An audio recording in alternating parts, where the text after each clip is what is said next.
Chapter 11 Ariane की समझदारी। अभिजीत ने देखा कि उस तालाब के पास एक लड़का है जो शीशी में अमृत भर रहा है। तभी वे ये तेजी से आगे बढ़ा और उसने अपनी तलवार को उसके गले पर रख दिया और बोला, तुम्हारी हिम्मत कैसे हुई यहाँ पे आने की, और तुमने इस अमृत को हाथ कैसे लगाया, अब इसकी कीमत तुम्हारी जान होगी। उसकी ये बात सुनकर आर्यन एक पल के लिए तो डर गया, लेकिन फिर उसने अपने आप पर काबू किया। फिर वह धीरे से मुड़ा तो उन दोनों ने देखा कि ये तो सिर्फ एक 15 साल का लड़का है। तभी अभिजीत बोलता है, बच्चे तुम यहाँ पे क्या कर रहे हो, ये बच्चों के खेलने की जगह नहीं है, और तुम इस जंगल में अकेले क्या कर रहे हो। भी आर्यन बोला, वो मैं थोड़ा भटक गया था, और जब यहाँ आया तो आप दोनों को उस बंदर जैसे जानवर से लड़ते देखा तो मैं डर गया, इसीलिए गुफा के अंदर भाग आया। तभी मैंने यहाँ बहुत सारे कोर और जड़ी बूटियां देख तो मैंने सब ले लिया, और जब अंदर आया तो मुझे प्यास लगी थी, इसीलिए मैंने इस पानी को पी लिया, जिससे मेरा एनर्जी बढ़ गया, इसीलिए मैं इसे अपने माँ के लिए लेकर जा रहा हूँ। उसने इस बात बोलते हुए अपने चेहरे पर इतनी मासूमियत लाया था कि कोई भी पिघल जाए। इस वक्त वह बिल्कुल छोटा बच्चा लग रहा था, जिसे अभी दुनिया का कोई जानकारी न हो। भी अभिजीत बोला, और हम दोनों तुम पर कैसे विश्वास करें। भी आर्यन बोला, आप दोनों रुको, मैं अभी आप दोनों को दिखता हूँ। तभी उसने अपने बैग से सभी जड़ी बूटियां निकला और फिर ओके ही सभी जादुई कोर को निकलकर दिखाया और बोला, सच में देखिए, मुझे जादुई कोर और जड़ी बूटियां मिली थी। आर्यन की बात सुनकर उन दोनों को विश्वास हो जाता है कि ये सिर्फ एक बच्चा है, इसीलिए उनके लिए कोई खतरा नहीं है। फिर अभिजीत बोला, बेटा आपको ये सब चीजें अपने साथ नहीं रखना चाहिए, कोई भी आपको नुकसान पहुंचा सकता, वैसे ये चीजें आपके कुछ काम के नहीं है। आर्यन को उन दोनों की बात पर बहुत गुस्सा आ रहा था। वो चाहता था कि वह जाकर उन दोनों को मुंह पे 2-4 थप्पड़ लगा दे, लेकिन उसने अपने आप को रोका क्योंकि वो जानता था कि वो इनसे नहीं जीत सकता। फिर उसने एक झूठी मुस्कान के साथ बोला, तो भैया आप बता दीजिए कि मैं क्या करूं। भी अभिजीत बोला, आपो कि आप इन सभी बेकार के पौधे और पत्थर को हमें दे दो, ये आपके किसी काम के नहीं है, और आप इस तालाब में से 10-12 बोतल भर ले और अपनी माँ के लिए लेकर चले जाएं, इससे उनकी ताकत बढ़ेगी। आर्यन ने कुछ सोचने की एक्टिंग करते हुए बोला, आप तो ठीक कह रहे हो, मैं उस पौधे और पत्थरों का क्या करूंगा, आपका मुझे सही से समझने के लिए बहुत बहुत शुक्रिया। फिर वह दौड़कर जाकर अभिजीत के गले लग गया। तभी उसने अभिजीत को छोड़ा और जाकर अमृत के पानी ने से 10-12 शीशी भर लिया। फिर उन दोनों को बाय बोलकर वह से जाने लगा। तभी आरती बोली, रुको। तभी उसने अपनी दिव्य दृष्टि से आर्यन को देखा। आर्यन को लगा कि वो उसके रूह तक देख पा रही, लेकिन आरती को उसके अंदर कुछ नहीं मिला, क्योंकि अगर कोई भी स्टोरेज बैग या अंगूठी भी होती तो आरती उसके अंदर देखा सकती थी। तभी उसने कहा कि तुम अपने घर कैसे जाओगे। तभी आर्यन बोला कि कोई न कोई मुझे ढूंढते हुए आ ही जाएगा, अगर मैं किसी तरह जंगल से बाहर चला गया। तभी अभिजीत बोला, ठीक है जाओ, मगर यहाँ के बारे में किसी के बारे में मत बताना, ठीक है। ज्ञान बोला, ठीक है। तभी आर्यन जाने लगा। तभी उसको थोड़ी देर पहले कर मंजर याद आया, जब उसने पत्थर से थोपा था, तभी उसको कुछ ध्यान आया था। तभी उसने पत्थर को दोबारा हटाया तो उसने देखा था कि उस कुआं के अंदर एक 7 फुट का सफेद पठार था, जिससे यह अमृत का पानी निकल रहा था। तभी उसने जारा से बोला कि क्या जारा इस कीवे को उसके वर्चुअल स्पेस में ट्रांसफर कर सकती है। तो जारा ने कहा कि उसे 10 मिनट का टाइम लगेगा, और इसके लिए आर्यन को 1000 पॉइंट्स देना होगा। बेचारा आर्यन क्या करता, उसने ये बात मान लिया, क्योंकि वो जानता था कि यह अमृत इससे कई ज्यादा महंगा था, क्योंकि उसे 1000 पॉइंट के बदले अमृत का कुआं मिल रहा था, जिससे कभी भी अमृत खत्म नहीं हो सकता। और वो ये भी जानता था कि अगर यहाँ कोई आता और ये कुआं देख लेता तो उसे मालूम हो जाता कि आर्यन ने ही इसे साफ किया है, इसीलिए वो उस पर हमला भज कर सकते थे। तभी वह इस वक्त परसेंट में आया और सीधे वह से बाहर आ गया। आज वह बहुत ज्यादा खुश था, क्योंकि वह आज अपने आप को बहुत खुशकिस्मत समझ रहा था, क्योंकि उसकी आज बहुत सारी खजाना मिल गया। अब वह समझ गया कि उसे अब कल्टीवेशन करना चाहिए, क्योंकि उसके पास अब सिर्फ 15 दिन था बस मुकाबला को। इसीलिए उसने एक गुफा खोजा और उसके अंदर चला गया। फिर उसने अंदर से गुफा को बंद कर दिया। फिर वह अपने वर्चुअल स्पेस में चला गया। भी उसके जाने के बाद आरती अभिजीत से बोली, क्या तुम्हें लगता है कि वह लड़का सच बोल रहा था। तभी अभिजीत बोला, नहीं, वो हमसे 1% भी सच नहीं बोल रहा था, उसने जानबूझकर हमें अपनी सारी जड़ी बूटियां और तिलिस्मी पत्थर को दिखाया ताकि हम दोनों उसकी जान न ले, लेकिन उसने एक बात को सच बोला था कि उसे अपने माँ के लिए लेकर जाना है, जिससे वो ताकतवर बन सके। असली बात यही है कि मैंने उसे जाने दिया और उसे 10-12 बोतल अमृत कह दे दिया था और उस बेचारे ने पहले ही डर से अपना सारा खजाना हमसे डरकर दे दिया था, अब बताओ कि मैं उसको कैसे जान से मरता। Chapter 12 Trinetra academy. वही उसके जाने के बाद आरती अभिजीत से बोली, क्या तुम्हें लगता है कि वह लड़का सच बोल रहा था? तभी अभिजीत बोला, नहीं, वो हमसे 1% भी सच नहीं बोल रहा था। उसने जानबूझकर हमें अपनी सारी जड़ी बूटियां और तिलिस्मी पत्थर को दिखाया ताकि हम दोनों उसकी जान न ले, लेकिन उसने एक बात को सच बोला था कि उसे अपने माँ के लिए लेकर जाना है जिससे वो ताकतवर बन सके। असली बात यही है कि मैंने उसे जाने दिया और उसे 10-12 बोतल अमृत कह दे दिया था और उस बेचारे ने पहले ही डर से अपना सारा खजाना हमसे डरकर दे दिया था, अब बताओ कि मैं उसको कैसे जान से मरता। उसकी ये बात सुनकर आरती बोली, हमें पहले अपने अकादमी को बता देना चाहिए, ना ही तो कोई और ताकतवर इंसान यहाँ आ गया तो हम उससे नहीं लड़ पाएंगे। तभी अभिजीत में बोले, क्यों न पहले हम अपनी अपनी फैमिली के लिए भर लेते हैं ताकि हमें बाद में किसी से मांगना न पड़े। उसकी बात सुनकर अंजलि भी मान गई। फिर दोनों ने अपने अपने पास से स्टोरेज बोतल निकला और भर लिया। फिर जब उनका स्टोरेज भर गया तब उन्होंने अपने अपने पास से एक कार्ड निकला और उसे कुचल दिया। ये कार्ड उनको उनके टीचर के द्वारा खतरे पर पड़ने से बचने के लिए दिया गया था। तभी उनके कार्ड को कुचलते ही वहां पर एक पोर्टल खुला और उनके सामने एक एल्डर आ गए। उनके सामने आते ही उन दोनों ने झुककर अभिवादन किया। तभी वो एल्डर जो इन दोनों के गुरु थे, जिनका नाम बसीर राणा था, उन्होंने कहा, क्या बात है, तुम दोनों ने मुझे इतनी जल्दी और वो भी एक साथ बुलाया? उनकी बात सुनकर अभिजीत बोला कि मास्टर, हमें यहाँ पे अमृत का तालाब मिला है जिसके लिए हमने आपको यहाँ पे बुलाया है। उसकी बात सुनकर तो बसीर बिल्कुल हैरान हो गया। उसने कहा, क्या तुम लोग मुझसे मजाक कर रहे हो? तो उसने कहा कि नहीं मास्टर, हम दोनों बिल्कुल सही बोल रहे हैं, आप चाहे तो खुद ही देखा ले। उसकी बात बसीर ने अपनी नजर दूसरी तरफ घुमाया। तभी उसने सफेद उबलता हुआ पानी देखा। उससे ये देखकर बहुत खुशी हुई कि पूरे कॉन्टिनेंट के लोग इस पानी को खोज रहे हैं और मिला हमें। तभी उन्होंने कहा कि क्या कोई और जनता है इस बारे में? तो अभिजीत बोला है मास्टर। उसकी बात सुनकर बसीर के चेहरे पर एक किलिंग इंटेंट आ गया और उसने कहा, कौन है? तो अभिजीत ने उसे सब बता दिया, जो भी और ये भी कि वह 15 साल की उम्र में बॉडी रिफाइनिंग के लास्ट लेवल में है। बात सुनकर बसीर बोला, उसको यहाँ से गए कितना टाइम हो गया है? अभिजीत बोला, तकरीबन आधा जानता। उसकी बात सुनकर बसीर ने अपना मार्शल भावना पूरे जंगल में फैला दिया, लेकिन उसे आर्यन कहीं नहीं मिला। तभी बसीर बोला, ये लड़का जितना सिंपल देखता है उतना है नहीं, बॉडी रिफाइनिंग लेवल पर हो भी इतनी अंदर जंगल में आ गया है जहां पे कोई जल्दी मरखल राजा भी नहीं आ सकता। कुछ तो गड़बड़ है इस लड़के के नारे में। उसने कहा कि जब भी उससे मिलो तो अपने अकामी में शामिल करने की कोशिश करना, ये हमरे आदमी के लिए बहुत अच्छा होगा। ये सभी लोग त्रिनेत्र अकादमी दे थे जिसका दबदबा पूरे मिथुल साम्राज्य पर था, क्योंकि ये अकादमी सीधे राजा की ही बातें मानती थी। कहा जाता है कि इस अकादमी के मास्टर एक मार्शल सम्राट है, लेकिन आज तक उनको किसी ने नहीं देखा था। पर एक बार बाहर जे कुछ मार्शल बुजुर्ग ने हमला कर दिया था तो उन्होंने एक ही बार में पूरे सेना को खत्म कर दिया। यही नहीं, जब उन्हें पता चला कि वे सब बगल के देश के हैं, उन्होंने वह जाकर अकेले ही पूरे समुदाय जा खत्मा कर दिया था। इसीलिए किसी की भी हिम्मत नहीं होती कि वह इस अकादमी पर नजर भी उठा सके। तभी बसीर ने कहा कि हमें जल्दी से पूरे अकादमी को लाना होगा। मैंने एक संदेश भेज दिया है और तुम लोग आसपास जाकर हमरे अकादमी का झंडा लगा दो ताकि सबको पता लग जाए कि यहाँ पर त्रिनेत्र अकादमी का जगह है। बसीर के कहते ही दोनों वह से चले गए और जाकर उन्होंने पूरे गुफा के चारों तरफ लगभग 500 मीटर को घेर कर वह पे त्रिनेत्र अकादमी का झंडा लगा दिया। वही बसीर ने थोड़ा पानी पिया तो उसके बॉडी से एनर्जी की बढ़ा गई। तभी वो अभी मार्शल मास्टर के सेकंड लेवल पर अटका हुआ था। तभी उसे अपने अंदर एक तूफान सा महसूस हुआ। तभी उसने फट से कल्टीवेशन करना शुरू कर दिया। उसका मार्शल भावना जो एक भालू था उसके पीछे प्रकट हो गया। उसने भी आसपास की एनर्जी को अब्जॉर्ब करने लगा। थोड़ी देर बाद गुफा में छोटा सा ब्लास्ट हुआ। फिर उसे महसूस हुआ कि वह अब मार्शल मास्टर के दूसरे लेवल से तीसरे लेवल पर आ गया है। वो आज बहुत ज्यादा खुश था क्योंकि कहा मैं न जाने कितने सालों से दूसरे लेवल पर अटका हुआ था। इसीलिए उसने कहा वो खुश हो ही रहा था कि उसने देखा कि अकादमी के बड़े बड़े बुजुर्ग आ रहे हैं। यही नहीं, अकादमी के छोटे बुजुर्ग भी आ रहे थे। ये सब देखकर उसे पता चल गया कि यह अमृत अकादमी के लिए कितना इंपॉर्टेंट है। वो समझ गया कि अब उसे अच्छा रिवॉर्ड मिलेगा अकादमी की तरफ से। तभी जब छोटे बुजुर्ग आए तो उन्होंने बसीर का कंधा थपथपाते हुए कहा कि तुम्हें अकादमी की तरफ से जरूर अच्छा रिवॉर्ड मिलेगा। उनकी बात सुनकर बसीर को बहुत खुशी मिल रही थी। Chapter 13 level up. तभी जब छोटे बुजुर्ग आए तो उन्होंने बसीर का कंधा थपथपाते हुए कहा कि तुम्हें अकादमी की तरफ से जरूर अच्छा रिवॉर्ड मिलेगा। उनकी बात सुनकर बसीर को बहुत खुशी मिल रही थी।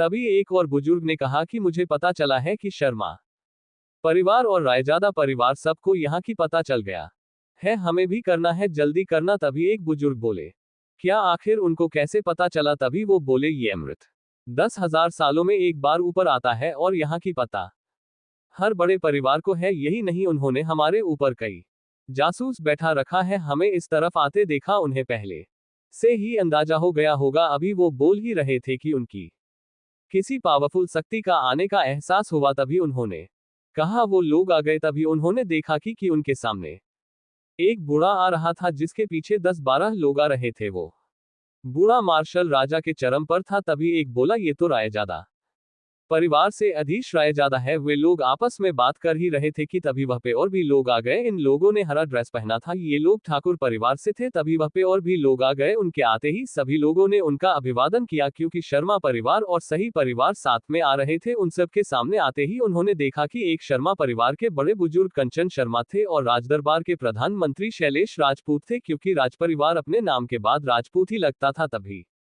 शैलेश राजपूत के पीछे से राजकुमारी जैस्मिन निकली। उनके आते ही वह पे जैस्मिन की खुशबू फैल गई। सबके सब बस राजकुमारी को देखते ही रह गए। तभी राजकुमारी जैस्मिन ने शैलेश से बोला, दादू यहाँ पे अमृत कहाँ पर है? तभी शैलेश जी बोले, अभी आप सब्र करो राजकुमारी, हमें सब मालूम हो जाएगा। ये सब देखकर अकादमी के लोगों का बहुत गुस्सा आ रहा था।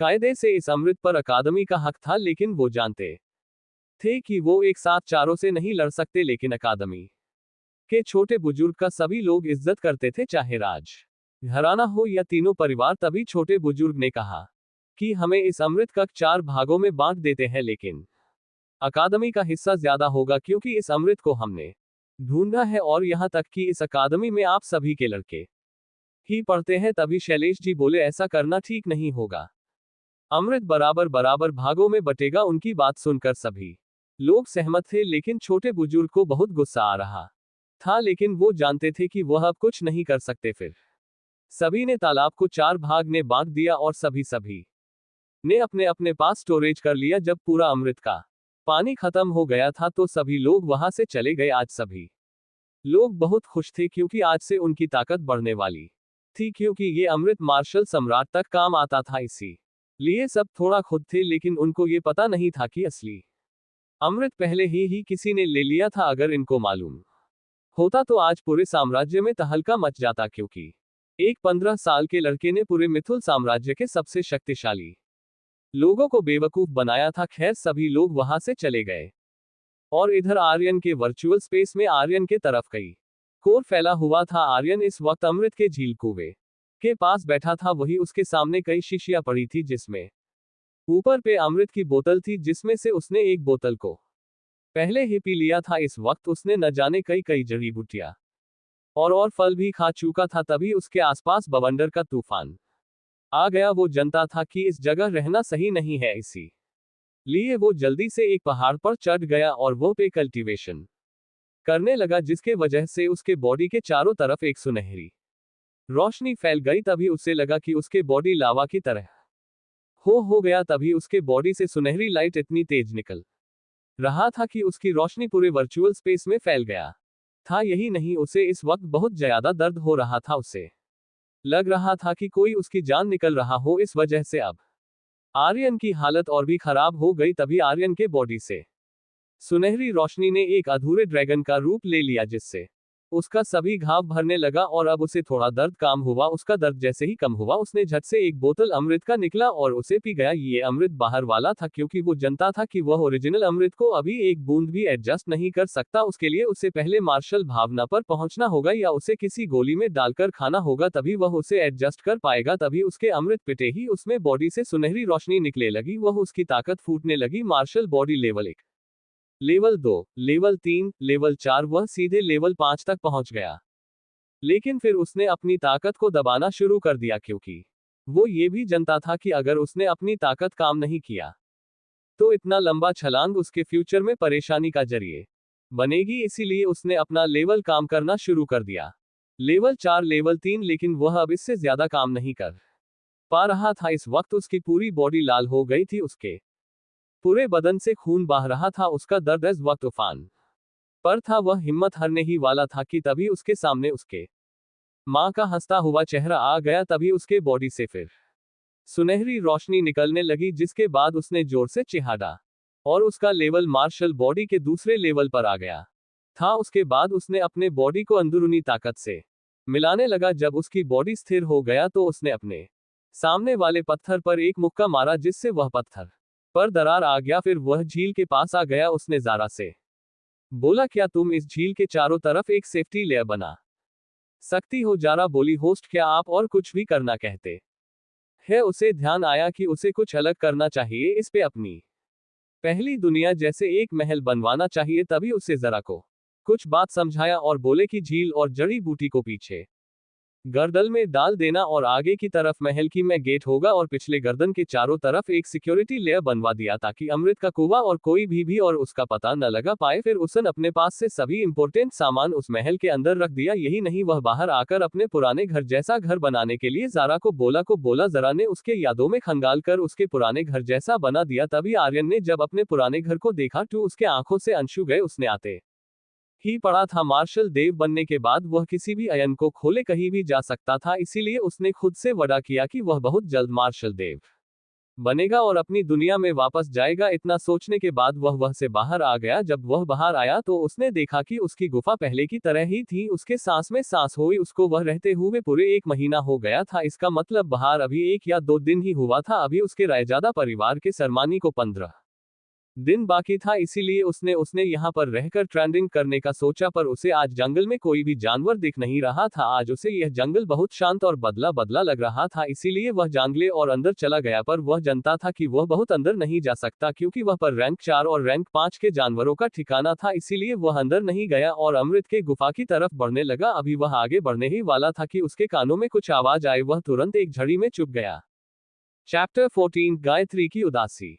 पर उसे आज जंगल में कोई भी जानवर दिख नहीं रहा था। आज उसे यह जंगल बहुत शांत और बदला बदला लग रहा था, इसीलिए वह जंगले और अंदर चला गया। पर वह जानता था कि वह बहुत अंदर नहीं जा सकता, क्योंकि वह पर रैंक 4 और रैंक 5 के जानवरों का ठिकाना था। इसीलिए वह अंदर नहीं गया और अमृत के गुफा की तरफ बढ़ने लगा। अभी वह आगे बढ़ने ही वाला था कि उसके कानों में कुछ आवाज आई। वह तुरंत एक झाड़ी में छुप गया। तभी उसने देखा कि 2 लड़के आ रहे हैं जिन्होंने हरा कपड़ा पहना हुआ था।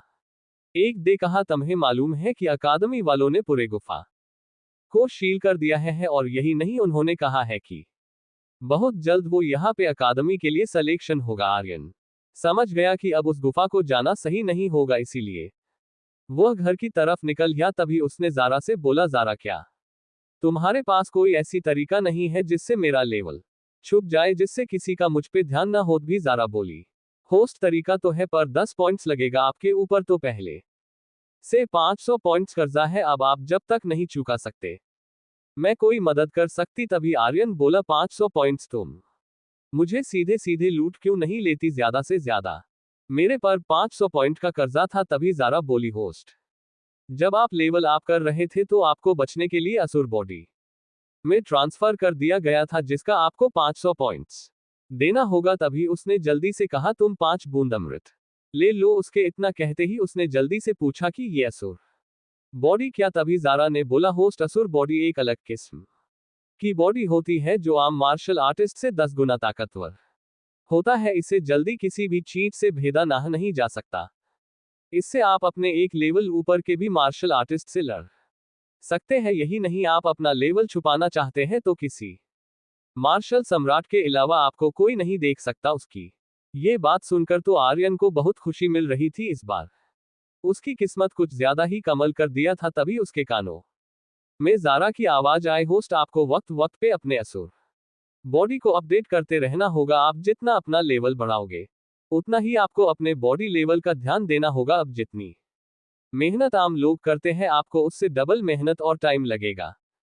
इसी वजह से बोल रही हूं कि आप अब जितनी हो सके उतना मेहनत करिएगा। आर्यन जैसे ही ज़ारा से बात करते हुए जागीर शहर के अंदर आया, वैसे ही उसने देखा कि रायजादा खानदान के कुछ सैनिक चारों तरफ घूम रहे थे। वैसे कोई भी सैनिक किसी को ऐसे नहीं देखते थी, इसीलिए उसे लगा कि कुछ गड़बड़ है।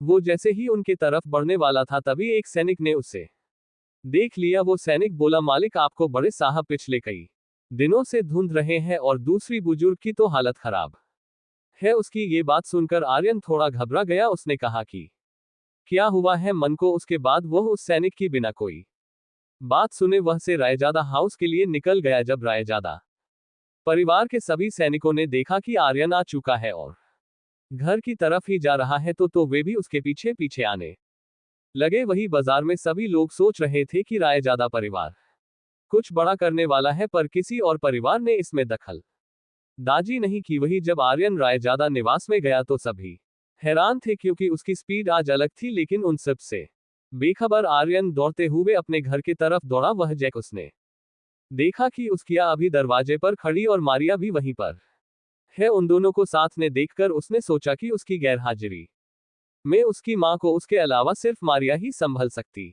है। उसने सोच लिया कि वह उससे शादी करके रहेगा, चाहे उसके लिए उसे पूरे रायजादा परिवार या शर्मा परिवार से ही क्यों न लड़ना पड़े। उसके बाद उसने धीरे से बोला, मां। उसके मां कहते ही गायत्री जी की नजर उस पर गई। उन्होंने जैसे ही उसे देखा कि आर्यन है, दौड़कर उसे गले लगा लिया और उसके माथे पे किश करते हुए बोली, मेरा बच्चा कहाँ चला गया था?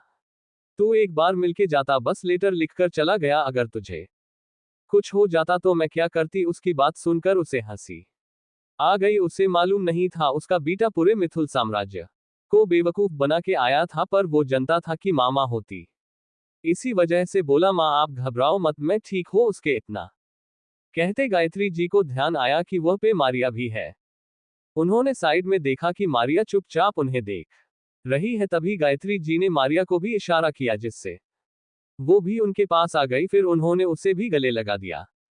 तभी उसने देखा कि उसी वक्त हेमंत जी भी वहां आ गए। उन्होंने आते ही आर्यन को देखा तो उनके सांस में सांस आए। तभी उन्होंने उसका लेवल देखने की कोशिश की, मगर वो उसकी लेवल देख हो नहीं पा रहे थे। जैसे कि वो कल्टीवेट ही नहीं करता हो। उनको लगा कि कहीं वह फिर से साधारण आदमी तो नहीं बन गया। अब सरमानी को बस 10 दिन रह गया था। उन्होंने सुना था कि बड़े बुजुर्ग का बेटा मार्शल बॉडी पर पहुंचने वाला है और ये लड़का अभी भी बॉडी रिफाइनिंग लेवल पर भी नहीं है। क्या होगा इसका? तभी वो बोले, बेटा तुम अभी भी बॉडी रिफाइनिंग लेवल पर हो क्या? उनकी बात सुनकर आर्यन ने थोड़ा मुस्कुरा दिया। उसकी मुस्कुराहट देख हेमंत जी को कुछ गड़बड़ लगा। तभी आर्यन बोला, कुल प्रमुख आप घबराए मत, मेरी ताकत आप अखाड़े में ही देखना। इतना बोल के उसने गायत्री जी से बोला, माँ क्या आप मुझे दरवाजे पर रखेंगी या अंदर भी चलेंगी? चैप्टर 15 फर्स्ट किस। जब हेमंत जी ने पूछा, बेटा तुम अभी भी बॉडी रिफाइनिंग लेवल पर हो क्या? उनकी बात सुनकर आर्यन ने थोड़ा मुस्कुरा दिया। उसकी मुस्कुराहट देख हेमंत जी को कुछ गड़बड़ लगा। तभी आर्यन बोला, कुल प्रमुख आप घबराए मत, मेरी ताकत आप अखाड़े में ही देखना। इतना बोल के उसने गायत्री जी से बोला, माँ क्या आप मुझे दरवाजे पर रखेंगी या अंदर भी चलेंगी? तभी गायत्री जी बोली, चलो जल्दी, मेरा बच्चा कितना कमजोर हो गया है। इतना बोलते ही वो उसका सर सहलाते हुए बोली, आप लोग अंदर बैठो, मैं कुछ बना के लगाती हूं। उनके इतना बोलते ही सभी लोग अंदर आ गए और आकर बैठ गए। मारिया भी गायत्री के साथ चली गई। तभी हेमंत जी आर्यन से बोले, तुम इतने दिन कहाँ चले गए? तुम्हें पता है कितना परेशानी हुई थी हमें गायत्री बहन को संभालने में, उनकी हालत बिल्कुल खराब हो गई है। तभी वो बोले, देखो बेटा, भले ही वो जागीर शहर की सबसे ताकतवर इंसान है, पर ये मत भूलो कि वह एक माँ है और सिर्फ तुम्हारे खातिर जीती है। ये बात आर्यन जनता था कि उसकी माँ सिर्फ उसके लिए ही जीती है, वरना चाहती तो किसी बड़े दल में शामिल हो जाती। लेकिन उन्होंने इस छोटे से दल में शामिल हुई वो सिर्फ हेमंत जी के वजह से। आज उसने देख भी लिया कि वो उसकी माँ का कितनी फिक्र करते हैं। तभी वो बोला, आपका बहुत ज्यादा शुक्रिया मामा जी, आपने कई सालों से मेरी माँ का ख्याल रखा है, इसके लिए आपका बहुत बहुत शुक्रिया। तभी उसने अपनी जेब में हाथ लगाया और जारा से बोला कि उसके हाथ में ऊपर के अमृत का एक बोतल दे दे। उसके इतना कहते ही जारा ने वर्चुअल स्पेस से एक बोतल अमृत का उसे दे दिया। फिर आर्यन उस बोतल को हेमंत जी को दे दिया और बोला, मामा जी आपके लिए मेरे तरफ से छोटा सा उपहार। जब हेमंत जी ने सुना कि आर्यन ने उन्हें मामा जी बोला, उनको बहुत अच्छा लगा। उनकी अपनी कोई बहन नहीं थी, लेकिन गायत्री जी ने हमेशा बड़ी बहन की तरह उसकी रक्षा करती रही, इसीलिए वो उनको अपनी बड़ी बहन ही मानते थे। तभी उन्होंने अपना सर झटका और आर्यन से वो शीशी ले ली और उसका ढक्कन खोल के उसको सूंघा। उसे सूंघते ही उनके बुरे बदन में एनर्जी फैल गई। वो थोड़ा हैरान हुए और आर्यन से बोले कि ये क्या है? तभी आर्यन बोला, अमृत का पानी। उसके इतना कहते ही हेमंत जी का कांप गया, उनके हाथ से वह शीशी गिरने ही वाली थी कि उन्होंने खुद को संभालकर उस शीशी को पहले सामने के टेबल पर रख दिया और बोले, बेटा मैं ये नहीं ले सकता, इतनी कीमती चीज भी। आर्यन बोला, अभी अपने बेटा भी कहा और ये शीशी लेने से मना भी कर रहे हो, देखिए हो सकता है कि मैं माँ को अपने साथ लेकर जाऊंगा, मैंने आज देख लिया है, इसलिए मैं अब इनको अकेले छोड़कर नहीं जा सकता। आप भी जानते हैं मेरी परेशानी, मैं तो चाहता हूं कि माँ आपके साथ यही रहे, आप और मैं दोनों जानते हैं कि माँ मुझे कहीं जाने नहीं देगी, इसलिए मैं चाहता हूं कि आप भी स्ट्रांग हो जाओ, क्योंकि मैं नहीं चाहता कि कोई भी इस परिवार पर नजर डाले। हेमंत जी जानते थे कि वे दोनों हमेशा की तरह यहाँ पे ना ही रह सकते, इसीलिए उन्होंने वो शीशी ले ली। वो भी जानते थे कि अगर साम्राज्य में फैल जाए कि मेरे पास अमृत की एक बोतल है तो पूरे साम्राज्य में हाहाकार मच जाएगी और हर कोई इसे पाने की कोशिश करेगा, इतनी वैल्यू है इस अमृत का। तभी उन्होंने कहा कि तुम्हारी सरमानी की तैयारी कैसे चल रही है, याद है न तुम्हारा बड़े बुजुर्ग के बेटे के साथ फाइट है। तभी तभी आर्यन ने कहा कि मैंने आते ही कहा था कि आप मेरी अरीना का टेंशन मत लो, वो तो उसी दिन पता चलेगा कि कौन रहेगा और कौन नहीं रहेगा। तभी उन दोनों के कानों में गायत्री की आवाज आए, आप दोनों बात ही करते रहेंगे कि के खाना भी जाएंगे। तभी उसने कहा, आ रहा हूँ माँ। इतना बोल के वह हेमंत जी के तरफ मुस्कुरा के देखा और वह से खाने की जगह जाकर बैठ गया। उसके साथ हेमंत जी और मारिया भी थी। वो जानती थी कि ज्यादा दिन उसके साथ नहीं रह सकती, इसीलिए वह ज्यादा से ज्यादा टाइम आर्यन के साथ गुजरना चाहती थी। इसीलिए वह जाकर आर्यन के पास पहले ही बैठ गई। हेमंत जी उसके मन का हाल पहले से भी जानते थे, इसी उन्होंने कुछ नहीं कहा। फिर सबने खाया और हेमंत जी वह से चले गए। उनके जाने के बाद आर्यन भी अपने रूम में जाकर आराम करना चाहता था, पर तभी उसने देखा कि आज मारिया उसके पहले उसके रूम में चली गई। गायत्री जी ने ध्यान नहीं दिया, पर आर्यन आज जब से आया था मारिया उसे बदली सी लग रही थी, इसी वजह से उसने कुछ नहीं कहा और उसके पीछे अपने रूम में आ गया और अपना दरवाजा बंद कर दिया। अंदर आते ही उसने देखा कि मारिया के आंखों में अंशु थे। पता नहीं क्यों उसे मारिया के आंखों ने अंशु बर्दाश्त नहीं हो पा रहा था। उसने फट से मारिया को अपने गले लगा लिया। उसे खुद ये फीलिंग समझ में नहीं आ रही थी और जब उसने मारिया को गले लगाया तो उसे बहुत सुकून मिला। ये सुकून बिल्कुल उसकी माँ की तरह था। जब वह उनको गले लगता है। उसने अपनी ख्यालों को झटका। फिर मारिया का सर सहलाते हुए बोला, मारिया क्या हुआ है, क्यों रो रही हो? वही मारिया उसके अंदर सिमटकर बस होते ही जा रही थी। उसने आर्यन को अपने बाहों में इस तरह सिमटा हुआ था जैसे कि कोई बच्चा अपनी खास खिलौनों को पकड़ता है कि कहीं वो भाग न जाए। भी आर्यन बोला, किसी कुछ किया है? मारिया बोली, नहीं तो किसी ने कुछ किया है या किसी ने परेशान किया है? मारिया बोली, नहीं तो बताओ क्या हुआ है? मारिया बोली, तुमको पता है कि तुम इतने दिनों से मेरे नजरों के सामने नहीं थे, तो मेरी जान निकल गई थी, मुझे एक पल भी सुकून नहीं मिला। अब तुम ही बताओ, ये लोग मुझे तुमसे दूर कर रहे हैं, मैं तुम्हारे बिना एक पल भी नहीं रह सकती, रहना तो दूर मैं तुम्हारे बिना रहने का सोच भी नहीं सकती। इतना बोल के वह रोने लगी।